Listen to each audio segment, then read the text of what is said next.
Hello everyone, good afternoon to all. Welcome back to my channel. I am Pooja और आज Sunday को हम हमेशा की तरह अपने सभी इंपॉर्टेंट बैंकिंग इवेंट्स को डिस्कस करेंगे। तो आज हमारा टॉपिक ऑफ डिस्कशन क्या है? तो आज हमें बात करनी है बैंकिंग करंट अफेयर्स के बारे में। और ये आपके दिसंबर वीक 4 के करंट अफेयर्स है। पूरे वीक में 22 ऑफ दिसंबर से लेकर 28 ऑफ दिसंबर तक जो भी हमने इंपॉर्टेंट एग्रीमेंट्स देखे होंगे, या फिर आरबीआई का कोई सर्कुलर आया है, सेबी का कोई सर्कुलर आया है, या फिर किसी बैंक ने कोई नया इनिशिएटिव लॉन्च किया है, किन्हीं बैंक्स का मर्जर हुआ है, वो सारी बातें हम इसके सेशन में डिस्कस करेंगे। तो पूरे वीक के जो बैंकिंग इवेंट्स है वो आपके कवर हो जाएंगे। ओके। मॉर्निंग 9 AM पर मैंने यहाँ पर वीकली करंट अफेयर डिस्कस किया था। आई होप आपने देखा होगा। नहीं देखा तो मेरा ये सजेशन है, आपका आने वाला जो एसबीआई क्लर्क एग्जाम है एंड एसबीआई पीओ एग्जाम है, तो यहाँ पर आपके जो मेंस होंगे वो अप्रैल मंथ में आपके मेंस होंगे। तो ऑब्वियसली बात है, आपको 6 मंथ का करंट अफेयर्स रेडी करना है। उनमें से एक मंथ आपका दिसंबर मंथ भी होने वाला है। तो 9 AM पर मैंने 75 एमसीक्यू डिस्कस करे हैं इस पर्टिकुलर वीक के। तो जिसमें appointment, national event, government scheme, obituaries, books, सब कुछ कवर किया गया है। आप इस वीडियो को जरूर देखना, इन 75 क्वेश्चंस को अटेंड करना, जिससे आपको पता चलेगा कितना करंट अफेयर्स आपका रेडी है। ओके है जी। आइए स्टार्ट करते हैं आज के हम अपने बैंकिंग सेशन को। ये आपके आने वाले हर एक जो बैंकिंग एग्जाम्स होते हैं, फाइनेंशियल इंस्टीट्यूट के एग्जाम्स होते हैं, उसके लिए यूजफुल है। तो बिल्कुल, अगर अभी तक आपने अपने फ्रेंड्स को शेयर नहीं किया है तो अपने फ्रेंड्स के साथ लिंक को शेयर भी कर सकते हैं। पहली बार चैनल पे आ रहा है तो चैनल को सब्सक्राइब कर लेंगे। और बात कर लेते हैं आज के क्लास के पीडीएफ के बारे में। तो पीडीएफ फ्री ऑफ कॉस्ट होती है, आप इजीली डाउनलोड कर सकते हैं पूजा जैन क्लासेस एप्लीकेशन से। प्ले स्टोर पे जाना और वहां पर जाके सर्च करना पूजा जैन क्लासेस, तो एप्लीकेशन आ जाएगा। एप्लीकेशन को डाउनलोड करके आप फ्री वाले सेगमेंट में जाकर free of cost banking events को डाउनलोड कर सकते हैं। ओके है जी। चलो, अब स्टार्ट कर लेते हैं आज का सेशन। ओके। फर्स्ट न्यूज है, Aditya Birla capital become the first to integrate financial services on ONDC. ONDC का मतलब होता है open network for digital commerce. ONDC जो प्लेटफॉर्म है वो ministry of industry and commerce handle करता है। 2016 में इसको लॉन्च किया था। जैसे कि Flipkart, Amazon, different e commerce platform होते हैं, वैसे ही ओएनडीसी है, जिसमें आपके स्मॉल स्टार्टअप, स्मॉल बिजनेसमैन, दुकानदार अपने प्रोडक्ट्स को बेचता है और हम उसको प्रोक्योर करते हैं, खरीदते हैं। तो यहाँ पर आदित्य बिरला कैपिटल पहला ऐसा फाइनेंशियल बॉडी बन गया है जो अपने हेल्थ इंश्योरेंस को, अपनी जनरल इंश्योरेंस को बेचेगा। कहाँ पर? ओएनडीसी पे। So Aditya Birla Capital is the first financial service company to integrate lending, insurance and investment on the open network for digital commerce ONDC। तो ONDC गवर्नमेंट ऑफ इंडिया का एक initiative है जो अलाउ करता है buyer और seller को एक सिंगल प्लेटफॉर्म पे आके वो इंटरेक्ट कर सके। Aditya Birla capital personal loan, health insurance, mutual fund service को ऑफर करेगा। ठीक है। अगर हम बात करें आदित्य बिरला कैपिटल के सीईओ के बारे में, उनका नाम है विशाखा मूले एंड ओएनडीसी के सीईओ का नाम है टी कोसे। ठीक है। अब यहाँ पे कुछ एक्स्ट्रा इन्फॉर्मेशन है, जैसे कि कोई भी चीज, चाहे वो बैंकिंग सेक्टर में हो या इंडिया में फर्स्ट हो, वो आपके सिलेबस का पार्ट होता है। इनफैक्ट अगर आप आरबीआई का सिलेबस देखेंगे ना, तो आरबीआई के सिलेबस में साफ साफ लिखा होता है फर्स्ट इन इंडिया। ठीक है। तो अपने आप में इंपॉर्टेंट हो जाता है। तो यश बैंक पहला आपका बैंक पार्टनर देखने को मिलेगा जिसने ओएनडीसी पर अपने गिफ्ट कार्ड को अवेलेबल कराया था। ठीक है। तो Yes bank was the first bank to partner with the ONDC to launch the ONDC network gift card. पहला फॉरेन बैंक जो कि ओएनडीसी प्लेटफॉर्म पर आया है वो है HSBC bank. HSBC India was the first foreign bank in India to offer ONDC enabled proposition. Next बात करेंगे कर्नाटका बैंक। कर्नाटका बैंक पहला बैंक है जो कि ओएनडीसी पर आया और उसने ऑफर किया पर्सनल लोन। पर्सनल लोन को ओएनडीसी प्लेटफॉर्म पे ऑफर करने वाला बैंक कौन सा है? कर्नाटका बैंक है। नाउ नेक्स्ट बात करते हैं, अभी रिसेंटली जो भी फर्स्ट हुआ है इंडिया में इन द बैंकिंग सेक्टर और फाइनेंशियल सेक्टर, तो वो हम देख लेंगे। तो इंडिया फर्स्ट लाइफ, ये पहला इंडियन लाइफ इंश्योरेंस है जो स्टार्ट हुआ है कहां पर? गिफ्ट सिटी गुजरात, गांधीनगर में, इंडिया फर्स्ट लाइफ।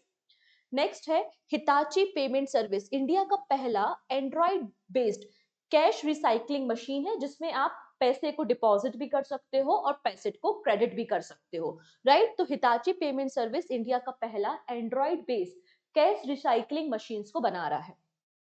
नेक्स्ट है आईडीएफसी फर्स्ट बैंक इंडिया का पहला एआई पावर्ड होलोग्राफिक डिजिटल अवतार of Amitabh Bachchan customer engagement के लिए अपने नए डिजिटल इनोवेशन को कस्टमर को दिखाने के लिए इनके ब्रांड एम्बेसडर हैं अमिताभ बच्चन एंड अमिताभ बच्चन का डिजिटल अवतार यहाँ पर रेडी किया गया है by the IDFC first bank.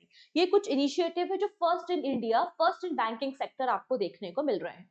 चलिए नेक्स्ट बात करेंगे world bank and Asian development bank. दोनों ही फाइनेंशियल बॉडीज ने लोन प्रोवाइड किया है फॉर अमरावती प्रोजेक्ट। ठीक है, हम सभी को पता है 2 जून 2014 में क्या हुआ था, तो 2014 में क्या किया गया था, तेलंगाना स्टेट का फॉर्मेशन हुआ था आंध्र प्रदेश से अलग होकर। तेलंगाना एंड आंध्र प्रदेश की कंबाइंड कैपिटल हैदराबाद थी for the period of 10 years, मतलब 2014 से 2024 तक। अब यहाँ पे आंध्र प्रदेश को रिक्वायरमेंट थी नई कैपिटल की, तो अमरावती को नया कैपिटल बनाया जाएगा और अमरावती जो कैपिटल है उसके डेवलपमेंट करने के लिए एशियन डेवलपमेंट बैंक और वर्ल्ड बैंक दोनों ही लोन प्रोवाइड कर रहे हैं। So world bank and Asian development bank have approved separate loan to Amaravati inclusive and sustainable capital city development. ठीक है, और ये जो लोन प्रोवाइड किया जाएगा वो जापानीज येन में प्रोवाइड किया जाएगा, ना ही डॉलर्स में है ना ही इंडियन करेंसी में है। ये जो लोन प्रोवाइड हो रहा है वो जापानीज येन में है। इसका रीजन है कि जापान पार्टनर कंट्री है, जापान पार्टनर कंट्री है जो आंध्र प्रदेश कैपिटल सिटी को डेवलपमेंट करने का काम कर रहा है, इसलिए जापानीज येन में आपको लोन देखने को मिलेगा। नाउ बात करते हैं लोन अमाउंट के बारे में। तो वर्ल्ड बैंक प्रोवाइड कर रहा है $800 मिलियन का लोन। वर्ल्ड बैंक कितना लोन प्रोवाइड करेगा, $800 मिलियन का लोन प्रोवाइड करेगा for the period of 29 years including a grace period of 6 year. And similar Asian development bank $788.8 million का लोन ऑफर कर रहा है अमरावती सिटी प्रोजेक्ट के लिए। क्लियर है, तो दोनों लोन अमाउंट याद रखना है। और लोन किस में है, तो लोन आपको जापानीज येन में देखने को मिल रहा है, राइट, तो इसको भी आपको याद रखना है। चलिए नेक्स्ट। अब यहाँ पे समटाइम आपने देखा होगा कि जो रिटायर पर्सनल होते हैं, जो पेंशनर्स होते हैं, एक लंबी सी प्रोसेस होती है। ऑनलाइन ईपीएफओ के पोर्टल में आपको जाना होता है अपने पीएफ फंड को निकालने के लिए, और इस प्रोसेस में लगभग 7 to 10 डेज का समय लग जाता है। अगर कोई इमरजेंसी सिचुएशन है और हमें अपने पीएफ फंड से पैसे निकालने हैं, तो ईपीएफओ प्लान कर रहा है कि आप अपने एटीएम से भी आपका जो पीएफ फंड है आप उसको निकाल सकते हैं। ये जो फैसिलिटी है वो एम्प्लॉयड पर्सनल के लिए, रिटायर्ड पर्सनल एंड बेनिफिशियरीज के लिए देखने को मिलेगी। ठीक है, तो EPFO to launch ATM withdraw facility for provident fund access. ठीक है, इन्होंने कहा है कि मिड ऑफ 2025 तक इस फैसिलिटी को रोल आउट कर दिया जाएगा। और जो ईपीएफओ प्लान कर रहा है एटीएम फैसिलिटी, जहां से आप पीएफ फंड को रिलीज कर सकते हो, निकाल सकते हो। ठीक है, अब इसमें कुछ बातें बोली गई हैं। इसमें क्या कहा गया है, जो ईपीएफओ के सैलरीड एम्प्लॉयड हैं या फिर रिटायर्ड पर्सनल हैं या फिर बेनिफिशरीज हैं, उनको यहाँ पे ईपीएफओ एटीएम कार्ड इशू करेगा, जो कि एक स्पेशलाइज्ड एटीएम कार्ड होगा जो आपके किसी भी बैंक के एटीएम के साथ काम कर सकेगा। अगर इसकी विड्रॉ लिमिटेशन के बारे में बात करें, तो अगर कोई पर्सन है जो एम्प्लॉय है, उनका जो पीएफ फंड है उस पीएम फंड के 50% अप टू 50% तक आप फंड को एक्सेस कर सकते हो। किसके लिए, जो पर्सन ऑलरेडी काम कर रहे हैं, ऑलरेडी सैलरीड पर्सन है, उनके लिए है कि आपके पीएफ फंड में जितना पैसा है आप उसको अप टू 50% तक विड्रॉ कर सकते हो।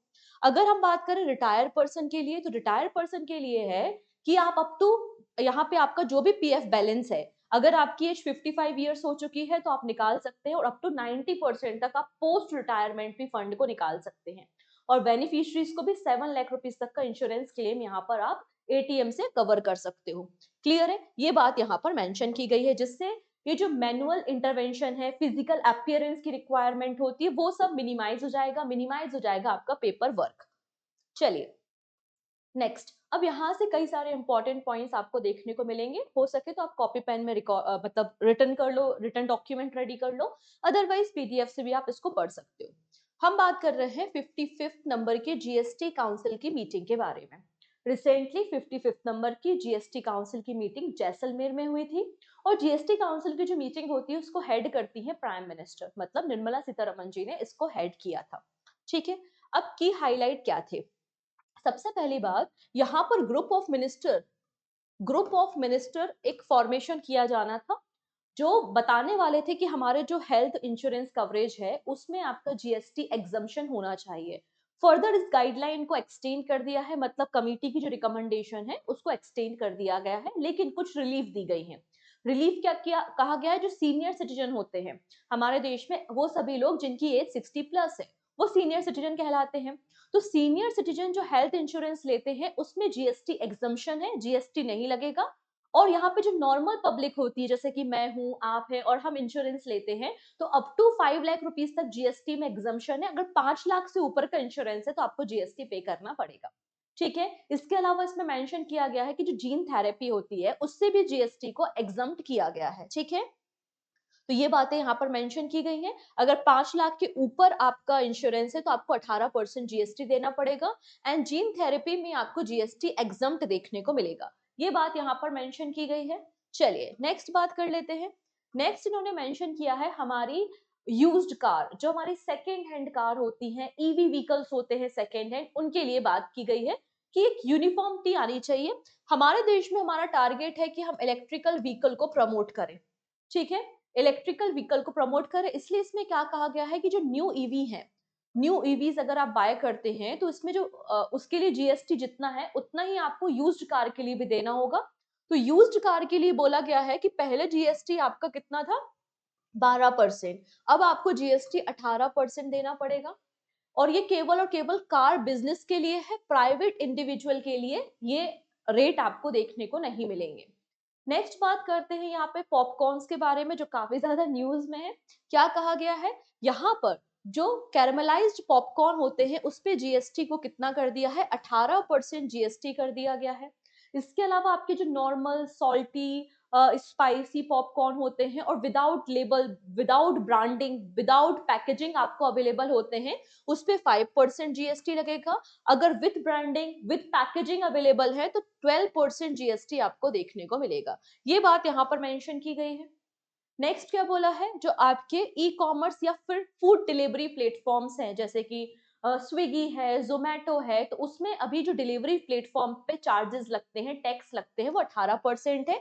इसको रिड्यूस करके 5% की बात की गई है। नाउ नेक्स्ट बोला गया है कि हम ग्रुप ऑफ मिनिस्टर की वापस से मीटिंग करेंगे, और यहाँ पर जो कंपनसेशन सेज है वो खत्म हो रहा है कब, 2026 में। 2026 के बाद ये जो कंपनसेशन सेज है ये लगना है, नहीं लगना है, या कम करना है, उस पर हम डिस्कशन करेंगे। ये बात यहाँ पर मेंशन की गई है। नेक्स्ट क्या बोला गया है, जो फोर्टिफाइड राइस है, क्योंकि हमारे देश में मैक्सिमम लोगों के शरीर में विटामिन ए, विटामिन बी 12 की डिफिशियंसी होती है, तो पब्लिक डिस्ट्रीब्यूशन सिस्टम या फिर मिड डे मील स्कीम के अंदर फोर्टिफाइड राइस दिया जाता है। तो फोर्टिफाइड राइस पे भी जीएसटी को रिड्यूस कर दिया है, 5% कर दिया है, पहले 18% हुआ करता था, 5% यहाँ पर आपको देखने को मिलेगा।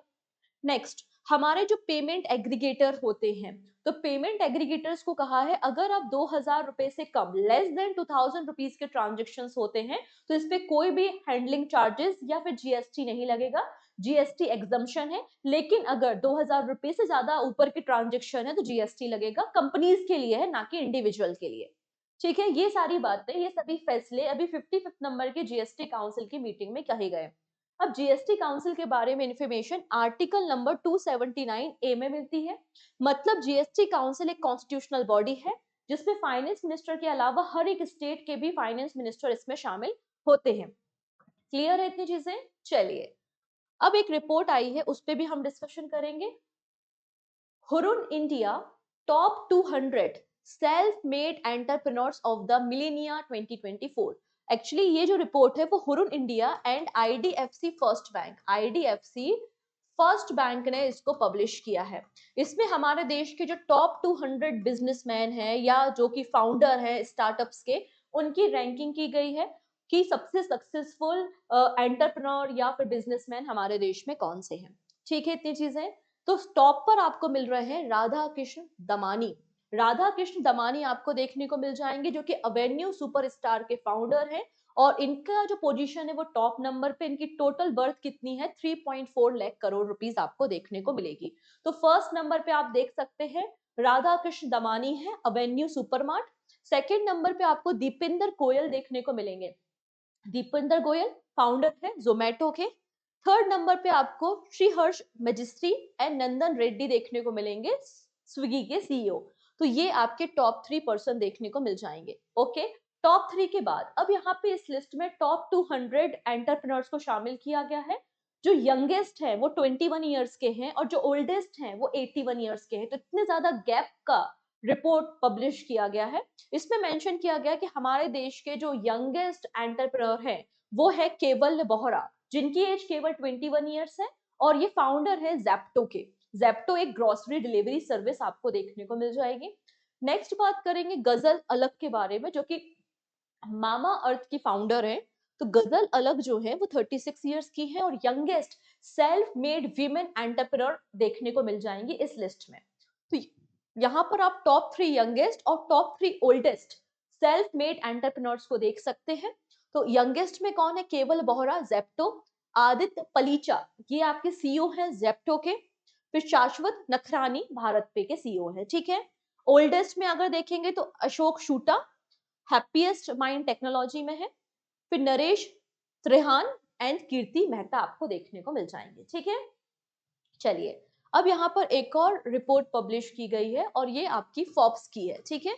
ये आपकी फोर्ब्स की रिपोर्ट है जिसमें इन्होंने वर्ल्ड की टॉप 100 मोस्ट पावरफुल वीमेन की लिस्ट पब्लिश की है जो कि अलग अलग सेक्टर में काम कर रही हैं। तो यहाँ पर टॉप 100 में आपको तीन इंडियन थ्री इंडियन एंट्रीज आपको देखने को मिल जाएंगी। वो 3 इंडियन वीमेन कौन कौन सी हैं? तो फर्स्ट नंबर पे निर्मला सीतारमन है, सेकंड नंबर पे Roshni Nadar Malhotra and third number पे किरण मजूमदार शॉ आपको देखने को मिल जाएंगी। तो फर्स्ट नंबर पे निर्मला सीतारमन जो कि हमारी फाइनेंस मिनिस्टर है एंड ओवरऑल वर्ल्ड में पोजीशन इनकी 28 है। इंडिया में फर्स्ट है लेकिन वर्ल्ड में 28 है। नेक्स्ट है रोशनी नाडार मल्होत्रा, ये इंडिया में सेकेंड है बट वर्ल्ड में 81 पोजीशन पे है। एंड किरण मजूमदार शॉ जो कि फाउंडर एंड चेयरमैन है बायोकॉन की, इंडिया में थर्ड पोजीशन पे और वर्ल्ड में 82 पोजीशन पे देखने को मिल जाएंगी। नाउ बात करते हैं top 5 world women in the list. तो आंसर फर्स्ट नंबर पे है उर्सुला वॉन डर लेयन, अगले नंबर पे आती है क्रिस्टीन लगाडे, फिर जॉर्जिया मेलोनी, क्लाउडिया शेनबॉम और मैरी बारा आपको देखने को मिल जाएंगी। तो टॉप 3 याद रख लोगे तो भी काम हो जाएगा, ठीक है। फर्दर हम डिस्कशन करेंगे। डिस्कशन से पहले एक छोटी सी अनाउंसमेंट आपके साथ करनी है कि ये दोनों मैगजीन्स आज ही लॉन्च हुई हैं, ठीक है। पहली मैगजीन है करंट अफेयर्स मैगजीन दिसंबर की, जिसमें आपको पूरे मंथ के वन लाइनर्स एंड 200 एमसीक्यूज आपको देखने को मिल जाएंगे। एंड सेकेंड जो मैगजीन है वो बैंकिंग मैगजीन है, जिसमें आपको बैंकिंग के करंट अफेयर्स और बैंकिंग के एमसीक्यू मिलेंगे। यहाँ पर जो 100 एमसीक्यू हैं और यहाँ पर जो 200 एमसीक्यू हैं, इनमें एक भी एमसीक्यू कॉमन नहीं है, ये कंप्लीटली आपका अलग है। मतलब आपकी appointments, schemes, international events, defence, exercise, science and tech, उस पे बेस्ड क्वेश्चन। और यहाँ पर जो क्वेश्चन है कंप्लीटली बैंकिंग के करंट अफेयर्स के लिए है। तो आप इन मैगजीन्स को डाउनलोड कर सकते हैं, अवेलेबल है पूजा जैन क्लासेस एप्लीकेशन पे। पीडीएफ डाउनलोड की जा सकती है, 9 मंथ की वैलिडिटी के साथ है। साथ ही साथ आप इसका प्रिंट आउट भी निकाल सकते हैं। ओके है जी। फर्दर इन्फॉर्मेशन के लिए आप एक बार विजिट कर लेना पूजा जैन क्लासेस एप्लीकेशन। स्टिल कोई डाउट रहता है तो एक व्हाट्सएप नंबर है, आप व्हाट्सएप पे मैसेज करके अपने डाउट्स को क्लियर कर सकते हो रिगार्डिंग द मैगजीन्स। ओके, चलो नेक्स्ट। अब बात करेंगे गवर्नमेंट ऑफ इंडिया ने रिसेंटली 500 करोड़ रुपीस दिए हैं। किसको दिए हैं? आईएफसीआई को, टू बूस्ट फाइनेंशियल हेल्थ। अब यहाँ पे आईएफसीआई का मतलब है industrial finance corporation of India, जो कि गवर्नमेंट ऑफ इंडिया की एक ओन कंपनी आपको देखने को मिल जाएगी। ऑलरेडी 71.72% स्टैक्स या शेयर्स आपको गवर्नमेंट ऑफ इंडिया के देखने को मिलेंगे। अब ये लोग क्या कर रहे हैं, अपनी जो ऑलरेडी और भी सब्सिडरीज हैं उनको एक तरीके से मर्ज करने की प्लानिंग कर रहे हैं और फाइनेंशियल स्टेबिलिटी के लिए गवर्नमेंट ऑफ इंडिया ने 500 करोड़ रुपए यहाँ पर दिए हैं, ठीक है। अगर बात करें industrial finance corporation of India के बारे में, 1948 में इसका फॉर्मेशन हुआ था और हमारे देश में जो फाइनेंशियल इंफ्रास्ट्रक्चर या क्रिटिकल इंफ्रास्ट्रक्चर प्रोजेक्ट्स हैं उसको फाइनेंस करने का काम ये ऑर्गेनाइजेशन करती है। Next, UPI QR transaction jump 33% at retail store in Bharat this year. अब यहाँ पे एक रिपोर्ट पब्लिश हुई है। इस रिपोर्ट में क्या कहा गया है, जो रिटेल हम जैसे कि किसी शॉप पे गए हैं, मैगी का पैकेट लेने के लिए गए, सब्जियां लेने गए हैं, पानी पूरी खाने गए हैं, ये सभी आपके रिटेल ट्रांजेक्शंस होते हैं। तो इसमें कहा है कि यूपीआई, पहले हम जनरली कैश पेमेंट करते थे, लेकिन आजकल सभी लोग यूपीआई से पेमेंट कर देते हैं, भले वो आप 10 रुपए का प्रोडक्ट क्यों ना परचेज कर रहे हो, राइट। तो इसमें कहा है जो यूपीआई क्यूआर ट्रांजेक्शन्स हैं वो 33% जंप हुए हैं हमारे देश में, ठीक है। इसमें बोला गया है, इसके अलावा इसमें मेंशन किया गया है जो इंश्योरेंस पॉलिसी होती है, इंश्योरेंस पॉलिसी को आप परचेज करते हो, फिर उसकी मंथली, एनुअली या फिर क्वार्टरली हम प्रीमियम पे करते हैं, तो वो प्रीमियम भी यूपीआई से पे हो रहा है। इसमें देखा गया कि 127% इंक्रीज हुआ है transaction using the UPI QR code, या यूपीआई के माध्यम से हमारे ट्रांजेक्शन इंक्रीज हुए हैं। तो रिटेल सेक्टर में 33% का जंप है और इंश्योरेंस सेक्टर में 127% का जंप है, ऐसा इस रिपोर्ट में मेंशन किया गया है, ठीक है। चलिए, अब वर्ल्ड बैंक की रिपोर्ट आती है, तो वर्ल्ड बैंक कहता है कि इंडिया इंडिया टॉप रेसिपेंट है रेमिटेंस का। इंडिया ने 2024 में, इंडिया को 2024 में 129 बिलियन डॉलर का रेमिटेंस मिला है, ठीक है, ये बात इसमें मेंशन की है। सेकेंड नंबर पर Mexico, then China and Philippines देखने को मिलेंगे। इंडिया की जो रेमिटेंस में ग्रोथ हुई है वो 5.8% की ग्रोथ रजिस्टर की गई है। अगर हम रीजन वाइज देखें, तो रीजन वाइज आप देखेंगे तो साउथ एशिया एक ऐसा रीजन है जहां पर मैक्सिमम आपको रेमिटेंस इनफ्लो देखने को मिलेगा, और इंडिया में पूरे वर्ल्ड में सबसे ज्यादा रेमिटेंस रिसीव किया है, इट इज 129 बिलियन, ठीक है, 129 बिलियन डॉलर। और क्या बात बोली गई है इसमें, अब बोला गया है कि सबसे ज्यादा, मतलब यहाँ पे मेंशन किया गया कि जो छोटी छोटी कंट्रीज हैं, जो छोटी छोटी सी कंट्रीज हैं, उनकी मैक्सिमम जीडीपी का पोर्शन ये रेमिटेंस रखते हैं। मतलब अगर रेमिटेंस नहीं मिला तो इनकी जीडीपी कोलैप्स हो जाएगी, इनकी इकोनॉमी कोलैप्स हो जाएगी। फॉर एग्जाम्पल, इसमें कहा गया है जैसे कि तजाकिस्तान है, तजाकिस्तान की जीडीपी का तजाकिस्तान की जीडीपी का 45% क्या है, रेमिटेंस है। वैसे ही मेंशन किया गया है जैसे कि टोंगा टोंगा एक पैसिफिक आइलैंड है, जिसमें 38% इनकी जीडीपी डिपेंड करती है किस पर, आपके रेमिटेंस पे। ये बात भी यहाँ पर मेंशन की गई है, ठीक है। चलिए नेक्स्ट बात करेंगे। अडानी ग्रुप ने रिसेंटली 400 करोड़ रुपीस में 85.8% स्टैक्स को एक्वायर कर लिया है एयर वर्क्स के, ठीक है, क्योंकि अपने सिविल जो एविएशन मार्केट है उसमें अपनी पहुंच को बढ़ाना चाहते हैं, अपनी प्रेजेंस को इंक्रीज करना चाहते हैं। तो यहाँ पर आप देखेंगे Adani defence system and technology limited, जो कि अडानी ग्रुप की ही एक कंपनी है, इन्होंने रिसेंटली 400 करोड़ रुपीस में एयर वर्क्स के 85.8% स्टैक्स को एक्वायर कर लिया है। एयर वर्क के बारे में बात करें तो एयर वर्क जो है वो maintenance, repair and overhaul facility को प्रोवाइड करता है, और इसको एक्वायर करने का काम अडानी ग्रुप ने किया है। नेक्स्ट नेक्स्ट है HDFC bank execute first gold forward deal from the Gujarat gift city. अब यहाँ पे मेंशन किया है मैंने कि फॉरवर्ड गोल्ड ट्रेडिंग क्या होती है। इसका मतलब है कि कस्टमर गोल्ड को बेचता है या गोल्ड को खरीदता है फ्यूचर के लिए, फ्यूचर टाइम के लिए, कि फ्यूचर में जैसे कि आज गोल्ड की कीमतें कम है तो मैंने गोल्ड को खरीद लिया, कि फ्यूचर में इसके रेट बढ़ जाएंगे और फ्यूचर में इसको बेच दिया। तो इस तरीके से जो डील होती है उसको ही हम फॉरवर्ड डील कहते हैं। तो HDFC बैंक पहला गोल्ड फॉरवर्ड डील क्रैक किया है इन्होंने, कहां पर, गुजरात की गिफ्ट सिटी में, और ये पहला इंडियन लेंडर बन चुका है। और इन्होंने किसके साथ कोलैबोरेशन किया था, हिंदुस्तान प्लेटिनम प्राइवेट लिमिटेड के साथ। हिंदुस्तान प्लेटिनम प्राइवेट लिमिटेड हमारे देश के एक मैन्युफैक्चरर है जो कि हाई प्योरिटी आपके जो प्रीशियस मेटल्स होते हैं उनको रिफाइन करने का काम करते हैं, ठीक है। चलिए, अब यहाँ पर एक और रिपोर्ट है जो इंडिया के आईपीओ मार्केट के बारे में बताती है कि इंडिया का जो आईपीओ मार्केट है वो लगातार ग्रो कर रहा है, और इंडिया के आईपीओ मार्केट ने यूरोप को एंड अमेरिका को भी पीछे छोड़ दिया है, उनको भी ओवरटेक कर लिया है। इसमें लिखा है कि इंडिया का जो आईपीओ मार्केट है वो 2025 तक 2 ट्रिलियन रुपीस का हो जाएगा। ये बात यहाँ पर मेंशन की गई है। आइए इस रिपोर्ट को हम डिटेल में समझेंगे। India has emerged as the global leader in the initial public offering, it is IPO, ठीक है। हमारे देश का जो आईपीओ नंबर है वो ट्वाइस है यूएसए के आईपीओ नंबर से, एंड 2.5 टाइम्स ज्यादा है यूरोप के मार्केट से। ये बात यहाँ पर मेंशन की गई है। इस रिपोर्ट को पब्लिश किया है पैंथोमैथ्स ग्रुप ने, ठीक है, पैंथोमैथ्स ग्रुप ने इस रिपोर्ट को पब्लिश किया, और इनके अकॉर्डिंगली 2025 तक इंडिया का जो आईपीओ मार्केट है वो 2 ट्रिलियन रुपीस का हो जाएगा। क्लियर है। अगर हम बात करते हैं ये पहली बार हुआ है in the terms of IPO volume, India top number पे है। अब यहाँ पे एक चीज होती है वॉल्यूम और दूसरी चीज होती है वैल्यू, ठीक है। वॉल्यूम के हिसाब से इंडिया फर्स्ट नंबर पे है, ठीक है, और लेकिन वैल्यू के हिसाब से इंडिया सेकंड नंबर पे आपको मिल जाएगा। मैं ऐसा क्यों कह रही हूँ, देखते हैं। देखिए, इंडिया ने टोटल आईपीओ कितने रिलीज किए, 332 इंडियन कंपनीज के आईपीओ मार्केट में आए हैं, 332, जबकि यूएसए के 205 और चाइना के 130 आईपीओ है। अगर इनकी वैल्यूएशन के बारे में बात करते हैं तो यहाँ पर जो यूएसए के आईपीओ है उनकी वैल्यूएशन है 35.6 बिलियन डॉलर, लेकिन इंडिया की जो वैल्यूएशन है, इंडिया के जो आईपीओ की वैल्यूएशन है वो 22.7 बिलियन डॉलर है। तो by volume India first number पे है, लेकिन वैल्यू में यूएसए फर्स्ट नंबर पे है, इंडिया आपको सेकेंड नंबर पे देखने को मिल जाएगा। क्लियर है? चलिए next, Indian banks profitability shores with a low NPA and strong credit growth. अब यहाँ पे हमारा H1 मतलब हाफ ईयरली हम खत्म कर चुके हैं। ये जो फाइनेंशियल ईयर स्टार्ट हुआ है, फाइनेंशियल ईयर कब से कब तक होता है, 1 अप्रैल से शुरू होता है, 31 मार्च तक चलता है। तो फर्स्ट हाफ कंक्लूड हो चुका है। तो इस पहले हाफ में हमारे जो पब्लिक सेक्टर बैंक्स हैं उनको काफी प्रॉफिट हुआ है और उनका जो एनपीए है वो भी रिड्यूस हुआ है, ये बात इस रिपोर्ट में मेंशन है।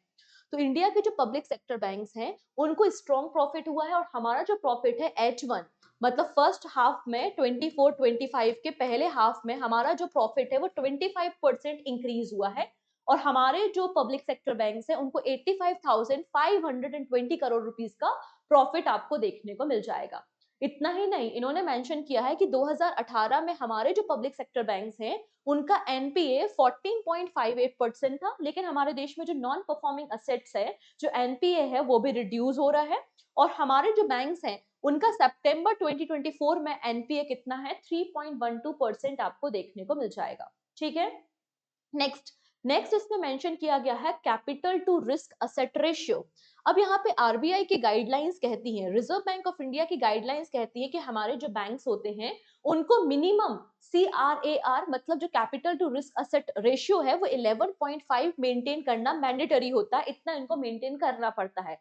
लेकिन हमारे जो पब्लिक सेक्टर बैंक्स हैं उनका सितंबर 2024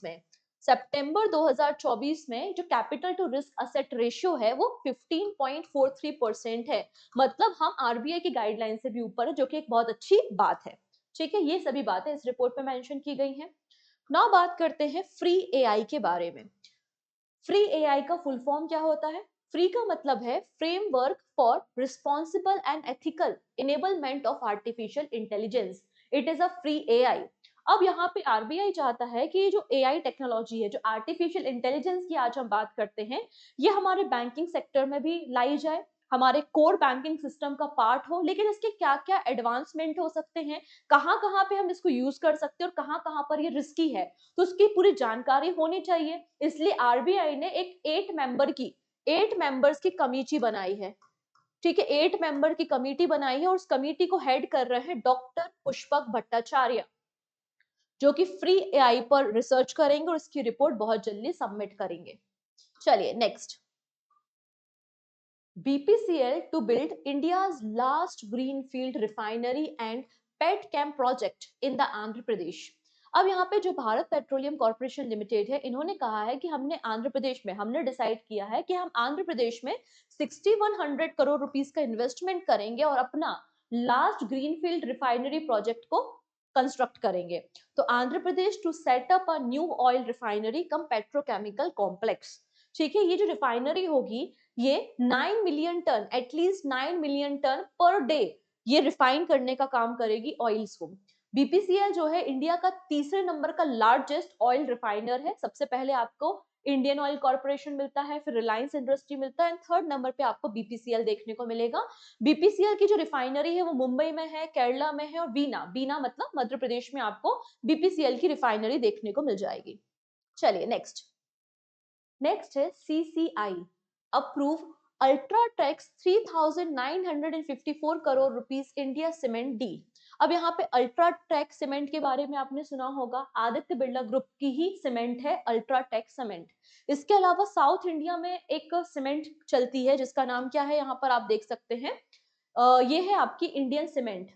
अब यहाँ पे जो अल्ट्राटेक है वो इंडियन सीमेंट के स्टैक्स को एक्वायर कर रहा है। कितने stacks? 32.72%।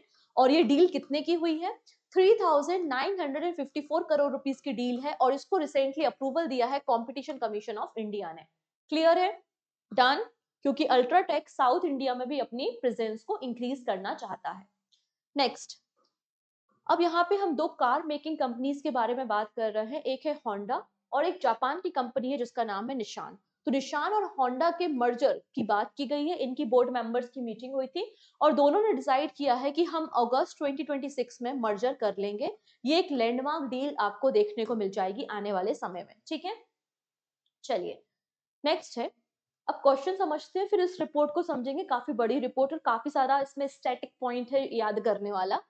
What was the claim ratio of the non-life insurance industry in FY24 according to the IRDAI? अब इरडई की रिपोर्ट आई है कि जो हमारे नॉन लाइफ इंश्योरेंस है, मतलब लाइफ इंश्योरेंस के अलावा आप देखेंगे जो जनरल इंश्योरेंस होते हैं, कार के इंश्योरेंस है, घर के इंश्योरेंस है, इनके बारे में बात हो रही है। तो जो नॉन लाइफ इंश्योरेंस इंडस्ट्री है उसके क्लेम रेशियो क्या है FY24 में? तो क्लेम रेशियो आपको मिल जाएगा 82.95, सॉरी हाँ 82.95% आपको देखने को मिलेगा, ऑप्शन सी। ठीक है, जैसा कि एक क्वेश्चन वो है वैसे ही कई सारे क्वेश्चंस फ्रेम हो सकते हैं। हर एक लाइन को हम यहाँ पे ध्यान से समझेंगे। सबसे पहली बात तो हम इरडई की एनुअल रिपोर्ट पे बात कर रहे हैं। इरडई वो बॉडी है जो हमारे देश की इंश्योरेंस कंपनी को रेगुलेट करती है, राइट? चाहे वो लाइफ इंश्योरेंस हो, हेल्थ इंश्योरेंस हो या फिर non life insurance, general insurance हो, सभी को हैंडल करने का काम कौन करता है? इरडई करती है। अब इसने क्या कहा है कि हमारे देश में जो नॉन लाइफ इंश्योरेंस होते हैं, अब आपने इंश्योरेंस किया, इंश्योरेंस को क्लेम भी तो किया जाता है। आपने कार का इंश्योरेंस किया, कार का एक्सीडेंट हो गया, तो बहुत सारे लोग इंश्योरेंस क्लेम करते हैं, लेकिन कुछ लोग ऐसे भी होते हैं जो इंश्योरेंस को क्लेम करना भूल जाते हैं या फिर नहीं पता उनको इसके बारे में। ठीक है, तो इसमें क्या कहा है, हमारे देश में FY24 में 82.52% इंश्योरेंस को क्लेम किया गया है in the non life insurance sector, जो कि प्रीवियस ईयर के कंपैरिजन में थोड़ा कम है। क्योंकि इन्होंने कहा कि प्रीवियस ईयर हमारा जो इंश्योरेंस क्लेम था नॉन लाइफ इंश्योरेंस सेक्टर में वो 82.95% था और अब कितना हो गया है, ये 82.52% हो गया है।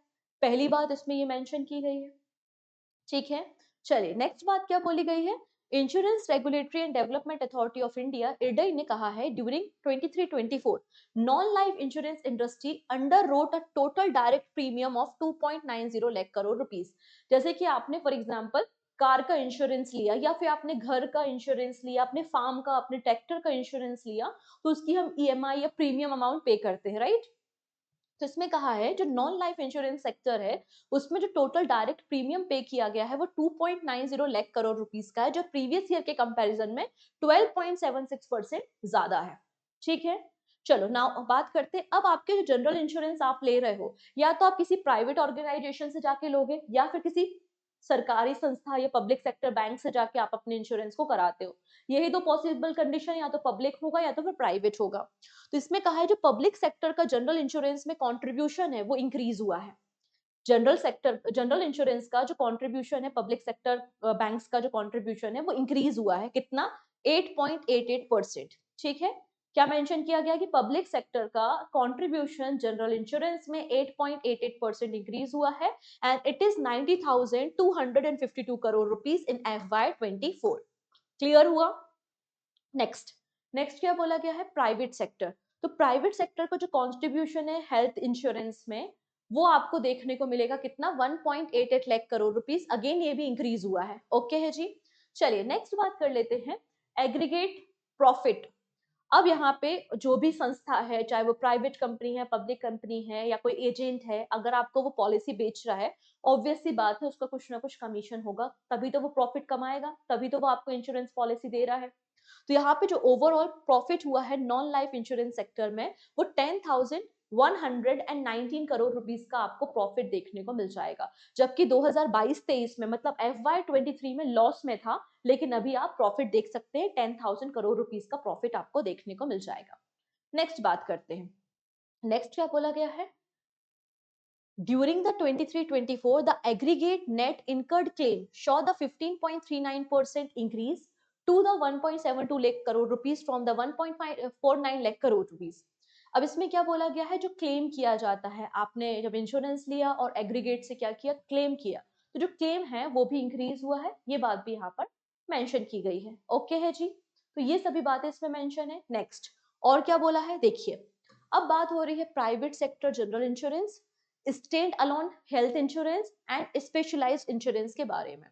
तो यहाँ पे जो जनरल इंश्योरेंस होता है उसका परसेंटेज 76.49% आपको क्लेम देखने को मिल जाएगा जनरल इंश्योरेंस का। आपका जो हेल्थ इंश्योरेंस होता है उसका क्लेम 63.63% देखने को मिला है, और कोई स्पेशलाइज आपने इंश्योरेंस कराया है तो उस पे क्लेम आपको 66.58% देखने को मिला है इन FY24। ये बात भी इस रिपोर्ट में मेंशन की गई है। क्लियर है इतनी चीजें? ओके, अब बात करते हैं लाइफ इंश्योरेंस के बारे में। तो लाइफ इंश्योरेंस जो सेक्टर है उसको प्रॉफिट कितना हुआ है, 5.77 लाख करोड़ रुपीस का प्रॉफिट देखने को मिल रहा है। ठीक है, अभी तक हम नॉन लाइफ इंश्योरेंस की बात कर रहे थे, लेकिन अब हम बात कर रहे हैं लाइफ इंश्योरेंस के बारे में। तो लाइफ इंश्योरेंस में जो हमें प्रॉफिट हुआ है वो 5.77 लाख करोड़ रुपीस का हुआ है। टोटल 18 लाइफ इंश्योरेंस कंपनीज यहाँ पर रिपोर्ट की गई है इनकी प्रोफाइल को। ओके है जी, ये सभी बातें यहाँ पर मेंशन की गई हैं। चलिए नेक्स्ट, अब बात करेंगे फेडरल बैंक के बारे में। तो फेडरल बैंक ने रिसेंटली पार्टनरशिप की है इकोफाई के साथ। Ecofy to tackle green financing for MSME.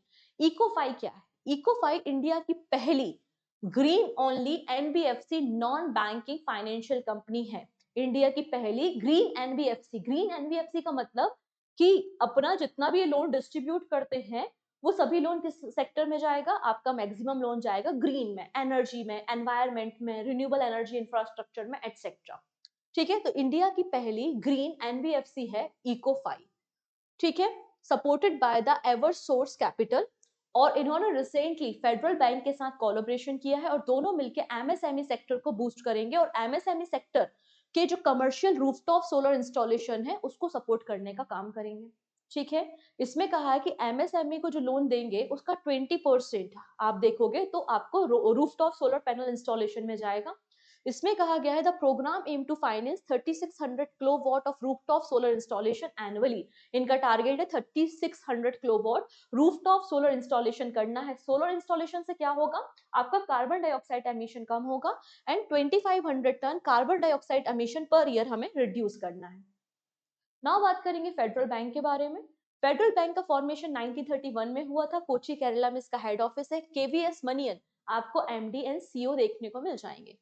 Next, अब यहाँ पे देखिएगा जो ईडब्ल्यूएस कैटेगरी है या लो मिडिल इनकम ग्रुप है तो उनको होम लोन ऑफर कर रहा है Aditya Birla housing finance partner. ठीक है, तो आदित्य बिरला हाउसिंग फाइनेंस ने रिसेंटली अनाउंसमेंट किया है कि जो पीएम आवास योजना है, आप सभी को पीएम आवास योजना तो पता ही है, तो पीएम आवास योजना के अंदर हम क्या करेंगे? लोगों की हेल्प करेंगे उनके घर को तैयार करने में। तो Aditya Birla housing finance has enter into the partnership with national housing bank, national housing bank to advance the Pradhan Mantri Awas योजना विजन हाउसिंग फॉर ऑल। इसमें क्या कहा गया है कि आदित्य बिरला जो है वो अप टू 25 लाख रुपीस तक का लोन प्रोवाइड करेगा ऐसी फैमिली जिनकी एनुअल इनकम 3 लाख रुपए से कम है, जिनके पास घर नहीं है और वो घर बनाना चाहते हैं। तो ईडब्ल्यूएस कैटेगरी के लिए है 3 लाख रुपीज एनुअल इनकम होगी, उससे कम मतलब एनुअल इनकम होगी तो हम आपको जो है वो 25 अप टू 25 लाख रुपीज तक का लोन प्रोवाइड करेंगे। आपका जो लो मिडिल ग्रुप है, लो इनकम ग्रुप है, तो लो इनकम ग्रुप के लिए अगर आपकी एनुअल इनकम 6 लाख रुपीज है और आपका जो मिडिल इनकम ग्रुप है उनके लिए कैटेगरी में है 9 लाख रुपीज अगर आपकी एनुअल इनकम है, अप टू 25 लाख रुपीज आपको लोन प्रोवाइड किया जाएगा। नाउ बात करते हैं national housing bank NHB. NHB का फॉर्मेशन 1988 में हुआ था, न्यू दिल्ली में इसका हेड ऑफिस है और एमडी एंड सीईओ का नाम है संजय शुक्ला। चलिए, अब यहाँ पे जेप्टो की बात अभी थोड़ी देर पहले चल रही थी, अभी मैंने आपको बताया जेप्टो के जो सीईओ है उनका नाम है आदित्य पलीचा। तो रिसेंटली जेप्टो और बाटा के बीच में एक पार्टनरशिप हुई है। अभी फेस्टिव सीजन भी चल रहा था और अभी न्यू ईयर भी है और शादियों का टाइम भी आ रहा है। तो अगर आप बाटा से कोई भी शू ऑर्डर करते हैं तो 10 मिनट्स में जेप्टो उसको डिलीवर करेगा। ठीक है, तो footwear maker Bata India has decided to strategically partner with a quick commerce platform Zepto to provide fast delivery of their fashion and festive footwear collection in just 10 minutes. Okay, next, India's tech industry target $350 billion by the 2030 amid slowing growth. अब यहाँ पे क्या mention किया गया है, देखिए ये जो रिपोर्ट है वो नेस्कॉम की है। नेस्कॉम के जो प्रेसिडेंट है उनका नाम है राजेश नंबियार। तो नेस्कॉम की रिपोर्ट के अकॉर्डिंगली इंडिया की जो टेक इंडस्ट्री है उसमें थोड़ा-सा जो ग्रोथ है वो कम देखने को मिल रही है, लेकिन यहाँ पे बताया गया है कि हमारी इंडिया की जो टेक इंडस्ट्री है, वो $350 बिलियन की हो जाएगी 2030 तक। और यहाँ पर FY24 में हमारी जो टेक इंडस्ट्री की वैल्यूएशन है, वो $254 बिलियन आपको देखने को मिल जाएगी। ये बात राजेश नंबियार ने मेंशन की है, ठीक है? इसमें कहा गया है कि और क्या बातें कही गई हैं, पहले हमारा टारगेट FY26 का था कि हम FY26 में $350 बिलियन के टारगेट को अचीव कर लेंगे, लेकिन हमारा जो इंडस्ट्री में टेक इंडस्ट्री मार्केट है वो थोड़ा-सा स्लो है, थोड़ा-सा डिप है, इसलिए हमारा टारगेट थोड़ा-सा चेंज होके FY2030 हो चुका है। ठीक है? इसके अलावा यहाँ पे बोला जा रहा है कि आईटी एक्सपोर्ट में 3.3% की कांस्टेंट करेंसी ग्रोथ देखने को मिली है और हमारा जो आईटी सेक्टर का एक्सपोर्ट है वो $199 बिलियन आपको देखने को मिल जाएगा।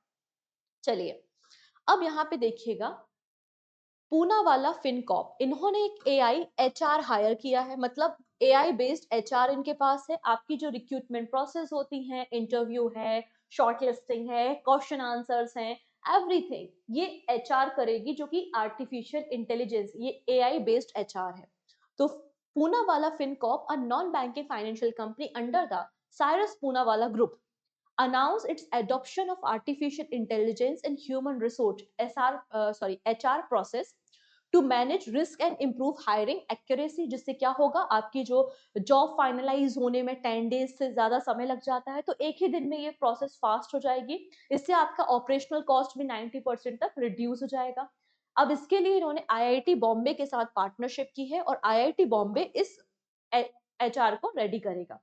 नाउ बात कर लेते हैं हम यहाँ पर पूनावाला ग्रुप के बारे में, जिसका फॉर्मेशन 1988 में महाराष्ट्र में हुआ था। चेयरमैन का नाम है अदर पूनावाला, ठीक है।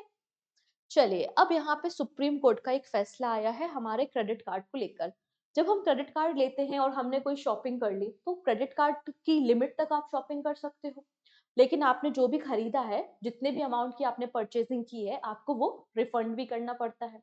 अगर रिफंड में डिले होता है तो कई बार बैंक्स जो है वो एक्स्ट्रा चार्जेस या लेट फीस आपके ऊपर लगाते हैं। तो उसी के बारे में सुप्रीम कोर्ट का फैसला है। Supreme court remove 30% interest cap on the late credit card bill payment. इसमें कहा है सुप्रीम कोर्ट ने, देखो सुप्रीम कोर्ट ने 2008 का जो एक फैसला था, 2008 का जो वर्डिक्ट था, उसको बेसिकली क्या किया है, ओवर रूल्ड किया है। तो supreme court over ruled national consumer dispute redressal commission 2008 ruling that barred commercial bank from the charging credit card holder over 30% annum for late payment. अगर लेट पेमेंट आप करते हो तो 30% आपको चार्जेस देने पड़ते हैं, इंटरेस्ट। तो इसके अकॉर्डिंगली इंटरेस्ट जो है वो 36% से 49% तक क्रेडिट कार्ड पे पहुंच जाता है, जो कि सही नहीं है। इसलिए इसको ओवर रूल करने का काम सुप्रीम कोर्ट ने किया है। यहाँ पर एक बेंच बनाई गई थी, बेंच के हेड थे बेला एम त्रिवेदी एंड सतीश चंद्र शर्मा, आपको देखने को मिल जाएंगे। चलिए, नेक्स्ट है DPIIT and HDFC bank. DPIIT हम सभी को पता है क्या होता है, department for promotion of industry and internal trade, जो कि मिनिस्ट्री ऑफ कॉमर्स के अंदर काम करता है। इन्होंने एचडीएफसी बैंक के साथ पार्टनरशिप की है, एक मेमोरेंडम साइन किया है to strength India startup ecosystem, जिससे हम अपने देश में इंडिया के अंदर जो स्टार्टअप इकोसिस्टम है उसको बिल्ड कर सके। इसका पर्पस क्या है, हम यहाँ पे ऑफर करेंगे डिफरेंट नॉलेज को शेयर करेंगे, मेंटरशिप की रिक्वायरमेंट है तो मेंटरशिप प्रोवाइड करेंगे, और इनोवेशन एंड ग्रोथ करेंगे हम स्टार्टअप के सेक्टर में। नाउ बात करते हैं एचडीएफसी बैंक। 1994 में फॉर्मेशन हुआ, मुंबई महाराष्ट्र में हेडक्वार्टर है, एंड शशिधर जगदीशन आपको एमडी एंड सीईओ देखने को मिल जाएंगे, ठीक है। चलिए, नेक्स्ट हमारे देश की एक जाइंट आईटी कंपनी है जिसका नाम है टीसीएस, ठीक है। एंड भूटान में बैंक है, बैंक ऑफ भूटान। तो बैंक ऑफ भूटान का जो कोर बैंकिंग सिस्टम है, टेक्नोलॉजी अपग्रेड करना है, नई टेक्नोलॉजी के साथ साथ एआई को भी इंटीग्रेट करना है, इसके लिए इन्होंने टीसीएस के साथ पार्टनरशिप की है। तो India's largest IT service company Tata consultancy service, it is TCS, और इन्होंने रिसेंटली बैंक ऑफ भूटान के साथ पार्टनरशिप की है to modernise its digital core for enhance customer service. Bank of Bhutan में आप देखेंगे 45 से ज्यादा इनकी ब्रांचेस हैं, और इन्होंने टीसीएस को एज अ टेक्नोलॉजी पार्टनर 2016 में साइन किया था। और अभी यहाँ पे एआई टेक्नोलॉजी सॉल्यूशन प्रोवाइड करने के लिए TCS and bank of Bhutan के बीच में एग्रीमेंट हुआ है। चलिए ना बात करते हैं इस ऑटो के बारे में जिसका नाम लिखा हुआ है यहाँ पे। क्या लिखा हुआ है ऑटो का नाम? युद्ध। ठीक है, ये आपका एक ईवी ईवी आपका ऑटो देखने को मिल जाएगा। यहाँ पर देखेंगे Lohia auto. Lohia auto launch EV brand Yuddh with a 20 crore rupees expansion plan. तो लोहिया ऑटो ने रिसेंटली लॉन्च किया है अपना ऑटो ईवी ब्रांड जिसका नाम है युद्ध। और इन्होंने कहा है कि हम 2027 तक 3 लैक्स 2027 तक 3 लाख इलेक्ट्रिक ऑटोज को सेल करेंगे। ठीक है, जिसके लिए इन्होंने 20 करोड़ रुपीस इन्वेस्टमेंट करने की बात की है, क्योंकि हमारा टारगेट है हम इको फ्रेंडली ट्रांसपोर्टेशन सॉल्यूशन को प्रोवाइड करें कार्गो डोमेन में भी और पैसेंजर डोमेन में भी। इसलिए युद्ध एक नया ऑटो ब्रांड लॉन्च किया है। किसने? लोहिया ऑटो ने। क्लियर। एंड लास्ट न्यूज है आज की हमारे लिए कि ऑयल इंडिया लिमिटेड के सीएफओ का मतलब है आपका चीफ फाइनेंशियल ऑफिसर, कौन बन गए हैं? अभिजीत मजूमदार आपको देखने को मिल जाएंगे। डन इतनी चीजें। तो ये हमारे सभी बैंकिंग इवेंट्स हो गए जो इस वीक हमने न्यूज में देखे थे, पढ़े थे, समझे थे। ठीक है, अब एक और क्वेश्चन है यहाँ पे, इसका आंसर भी हम देखेंगे। टर्मिनल इन्वेस्टमेंट लिमिटेड, इन्होंने रिसेंटली एक एमओयू साइन किया है जवाहरलाल नेहरू पोर्ट अथॉरिटी के साथ, और दोनों मिलके 20,000 रुपीज का इन्वेस्टमेंट करेंगे, 20,000 करोड़ रुपीज का इन्वेस्टमेंट करेंगे बधावन प्रोजेक्ट के लिए, बधावन पोर्ट। तो बधावन पोर्ट प्रोजेक्ट आपको महाराष्ट्र में देखने को मिलेगा। JNPT, Jawaharlal Nehru port trust, उसको बिल्ड कर रहा है। 76% जो स्टैक होल्डिंग या शेयर होल्डिंग है वो जेएनपीटी की ही आपको बधावन पोर्ट में मिलेगी। इसके अलावा एक कंपनी आई है टर्मिनल इन्वेस्टमेंट लिमिटेड, ये 20,000 करोड़ रुपए इन्वेस्टमेंट करेगी हमारे बधावन पोर्ट के कंस्ट्रक्शन के लिए। पूछा जा रहा है टर्मिनल इन्वेस्टमेंट लिमिटेड कहाँ की कंपनी है, तो ये जेनेवा की कंपनी आपको देखने को मिलेगी। Option number B is the right answer. And this is your question of the day, जिसका आंसर आप मुझे कमेंट सेक्शन में प्रोवाइड करेंगे। रिसेंटली हमारे former prime minister, former finance minister, former RBI governor, former chief economy adviser की death हो गई है, मतलब मनमोहन सिंह जी की डेथ हो गई है। तो बहुत इंपॉर्टेंट नाम है आपके बैंकिंग एग्जाम के लिए और इनफैक्ट कोई भी वनडे एग्जाम के लिए। यहाँ पर 3 स्टेटमेंट है। पहला स्टेटमेंट है इन्हें पद्म विभूषण अवार्ड 1999 में दिया गया था। Indira Gandhi prize for peace disarmament and development 2017 में दिया। और इन्होंने हमारे देश के प्राइम मिनिस्टर के रूप में 2004 से 2014 तक काम किया है। कौन से स्टेटमेंट यहाँ पे करेक्ट है? 1 एंड 2, 2 एंड 3, 1 एंड 3, 1, 2 एंड 3। ठीक है, जो भी सही आंसर है आप मुझे कमेंट सेक्शन में बताएंगे।